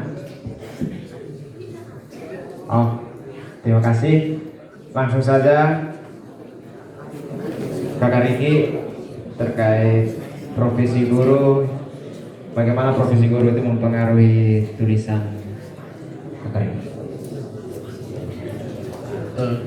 Baik, saya bersyukur karena saya akhirnya di 2018 menjadi guru di Polu sana, karena mau tidak mau tiap hari harus baca juga, karena mau masuk mengajar, mau memberi pelajaran dalam kelas, mau tidak mau harus membaca.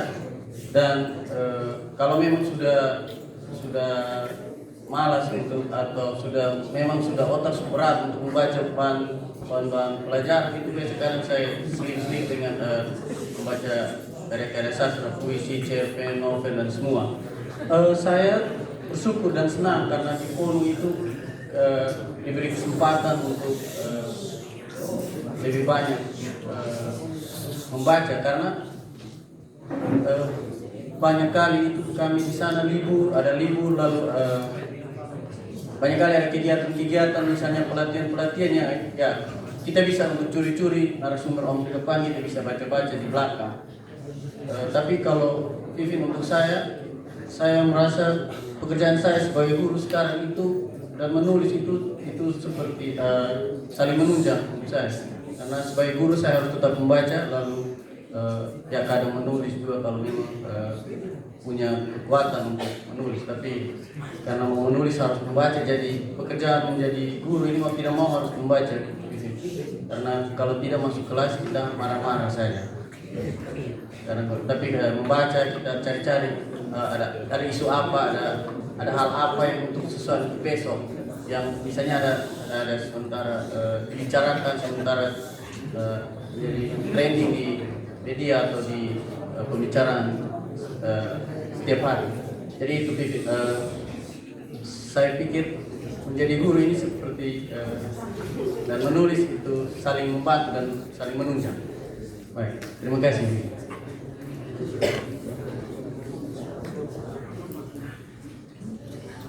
Tentang tips ini untuk menulis yang baik ini,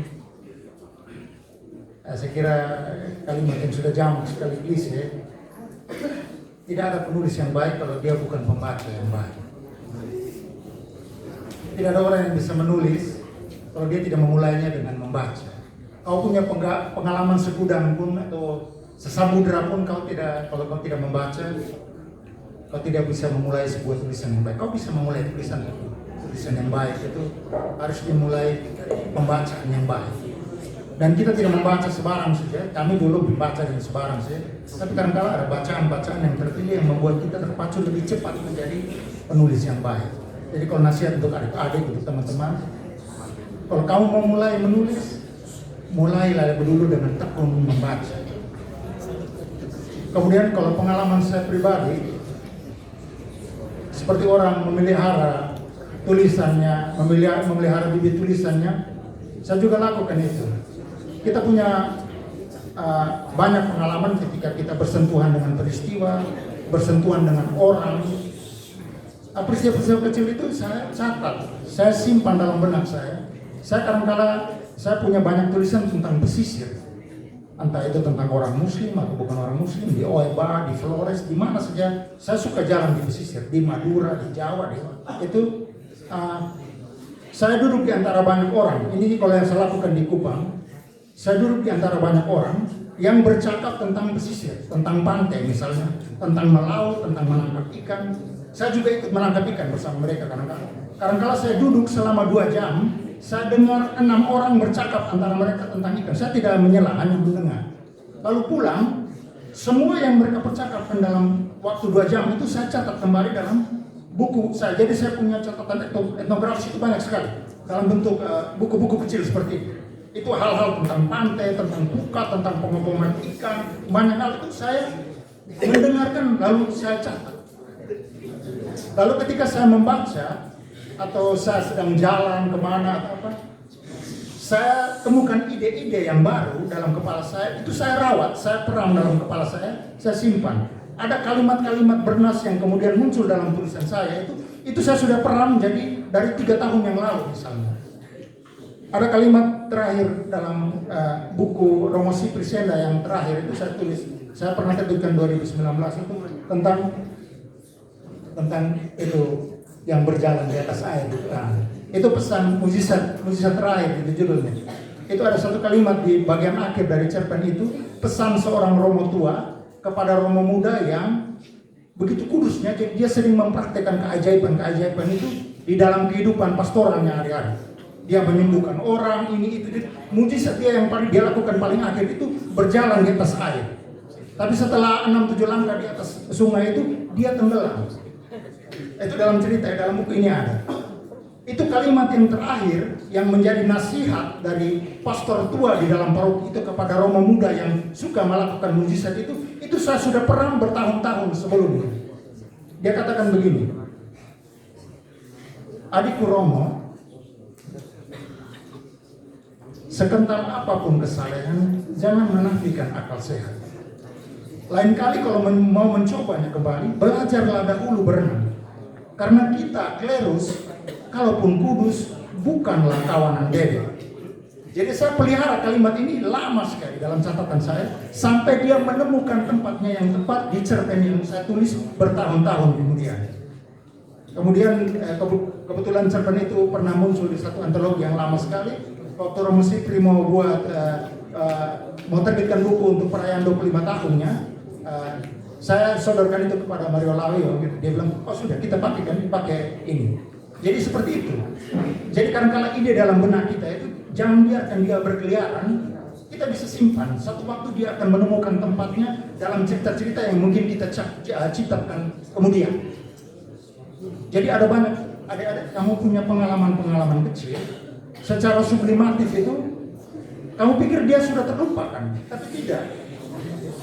Dia kadang-kadang tersimpan dalam kamu punya benak. Satu waktu ketika kamu mau menuliskan sesuatu, dia muncul kembali. Terangkai dalam peristiwa-peristiwa terkini yang muncul ketika saat itu. Tapi ada jejak-jejak dari masa lampau, residu-residu yang masa lampau itu yang secara sublimatif ada di belakang benak kamu itu nanti muncul kembali. Itu ya kalau mereka bilang katarsis atau apa, dia nanti muncul kembali di dalam kita punya karya-karya, entah itu dalam karya rupa atau dalam karya tulisan atau dalam apa itu muncul. Jadi jangan takut bahwa apa yang kamu alami itu mubazir. Tapi kalau bisa sedapat mungkin kamu memelihara dia, menjaga dia, mengawetkan dia, merawat dia, itu lebih mudah kamu memanggil dia. Jadi nasihat saya untuk teman-teman adik-adik yang masih muda ini, banyak membaca. Kamu punya kesempatan yang sangat besar di lembaga seperti ini. Kamu punya kemampuan membaca juga dirawat dan dipacu. Jadi hal-hal seperti itu jadi bank yang sangat berguna untuk kamu investasi di masa depan. Saya kira ada yang ini pertanyaan tadi saya jawab terlalu panjang tapi kira-kira seperti itu.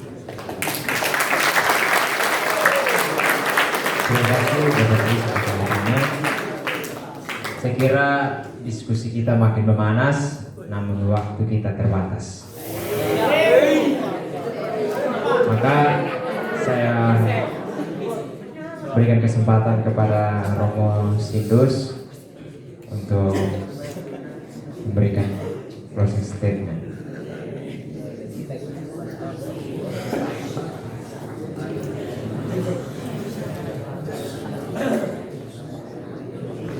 Untuk Pak Riki,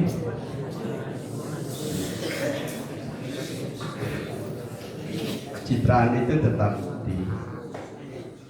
dibuat terus, takdirnya, visualnya, dengan auditifnya. Nah, itu karena ada tiga imaji taktil itu merasa raba, imaji visual melihat, dan auditif itu mendengar. Jadi kata-kata itu dibuat sehingga orang seakan-akan melihat, orang seakan-akan merasa diraba, atau orang akan merasa seperti dia ikut mendengar dalam puisi itu. Karena kekuatan sebuah puisi itu ada pada citraan itu. Baik, kemudian tetap mempertahankan kekhasan sendiri. Baik, untuk Pak Christian, tadi saya lupa singgung. Karena sibuk dengan itu penokohannya, pendalaman penokohannya, lupa bahwa sebuah cerpen itu harus ada konfliknya. Nah, karena konflik itu yang membuat orang akan tertarik mengikuti itu cerita itu. Dan Karena itu di dalam sastra dikatakan ada plot, ada alur. Nah, entah mau gunakan plot terserah atau menggunakan alur terserah. Tetapi harus timbul konflik karena saya lihat hanya ada dua cerita yang ada konfliknya. Tetapi yang lain itu adalah penggalian terhadap itu tokohnya. Karena itu mungkin pasti kalau sudah dengar apa yang saya katakan bahwa sebuah cerpen atau sebuah novel itu kekuatannya ada pada konflik, mungkin pasti akan lebih hebat lagi ketika akan meramu tulisan-tulisan ke depan itu dengan memperhatikan seperti itu. Tetapi tadi saya sudah katakan bahwa karena ini bicara soal kultur, maka mau tidak mau penceritaan harus mulai dari orang itu dengan mendalami objek yang disoroti. Jadi saya sesangka mungkin penyampaian akhir hanya itu saja. Selamat berkarya, tetap menggunakan apa yang menjadi kekasan ini, karena seorang penyair, seorang cerpenis itu hanya terkenal kalau orang sudah menikmati kekasan tulisannya. Juga sama dengan seorang penyair, juga sama dengan kekasannya, maka orang akan mengikuti itu. Sama seperti film juga sama, drama juga sama. Ketika kalau apa yang kita pikirkan di dalam, kita masukkan di dalam itu menjadi kekuatan lanjutan untuk orang mengikuti kita. Sekian dan terima kasih.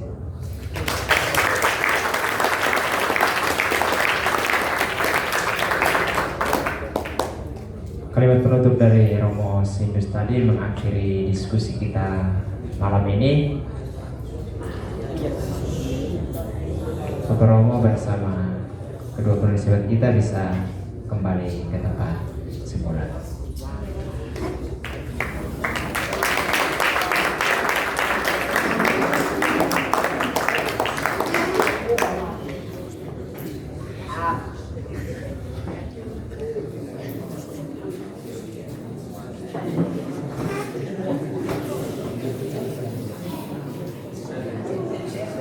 Para hadirin sekalian, para penikmat sastra,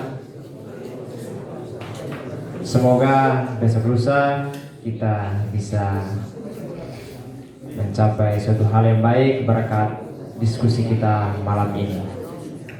Dari saya, terima kasih.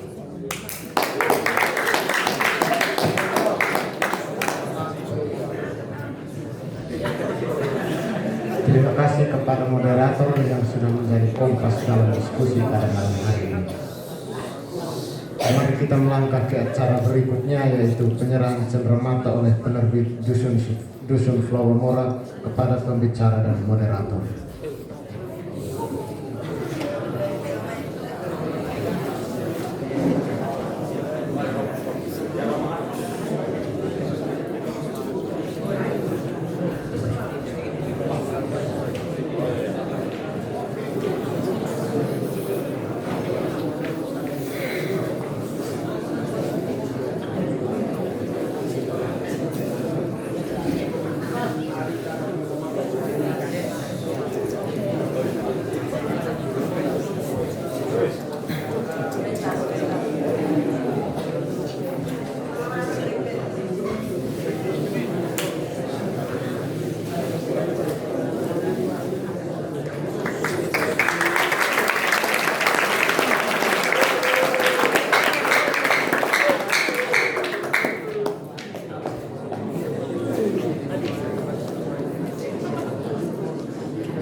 Baik, terima kasih atas kesediaan waktunya. Saya persilahkan untuk kembali ke tempat. Yang berikutnya penyerahan cenderamata dari komunitas sastra Dusun Flow Bamora kepada komunitas seminar Ledian. Kepada Romo Arnold saya persilahkan untuk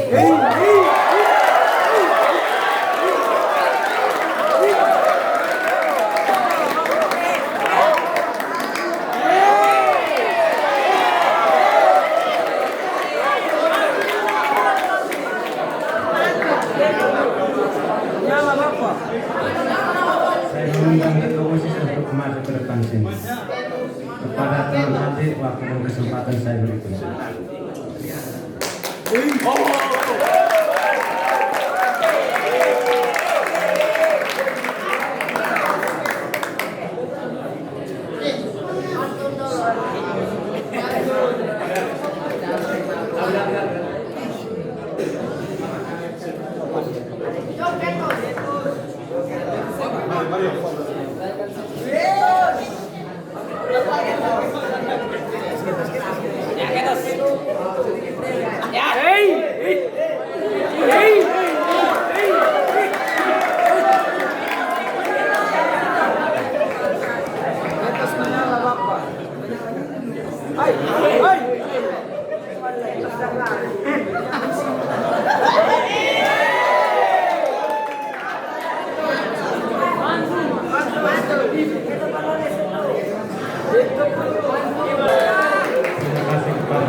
Sini ada terjadi sedikit kesalahan teknis, tetapi kesalahan teknis ini tidak usah menjadi persoalan besar.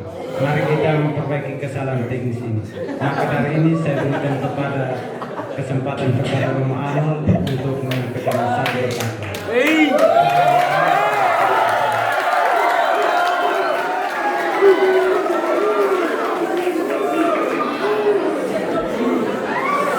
Selamat malam semua. Dari tempat ini saya mengucapkan banyak terima kasih atas kehadiran Romo Manus dan timnya di tempat ini. Romo Manus biasa kami panggil Romo Amance. Ini kalau siswa kelas 2 yang saya ajar, sering kalau saya beri contoh, salah satu nama yang saya sebut di kelas, ini orangnya ini. Terima kasih Romo Amance. Amance kalau nama di Puskupam biasa ditulis Amance Oenino. Ini Romo manusia. Terima kasih juga untuk salah satu alumni yang menghasilkan karya untuk dan menjadi bahan pembelajaran untuk anak-anak kita, adik-adik kita di lembaga ini. Kedepan saya mengharapkan karya-karya yang ada yang kita tulis di Madi ataupun di majalah Solorense kita jauh lebih berkembang dibandingkan dengan yang sekarang ada di tangan kita. Dan Romo Manus hadir malam ini dan tim memberikan benih yang baik untuk kita dan harus menjadi bahan pembelajaran untuk kita demi lembaga ini dan juga untuk perkembangan kepribadian adik-adik sekalian terutama dalam bidang tulis menulis. Terima kasih untuk semua. Kami mendoakan Romo dan teman-teman semoga selalu sukses di Dusun Flow Bamora. Selamat malam untuk kita semua.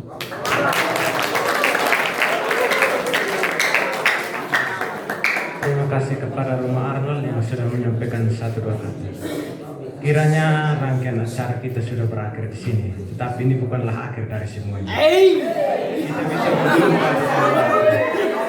Terima kasih kepada kakak-kakak dari komunitas Dusun Flow Bamora yang sudah mampir di rumah kami ini. Memang kelihatan sederhana, tapi inilah rumah kami. Tanpa begitu panjang kata lagi, terima kasih semua. Sampai jumpa di lain waktu.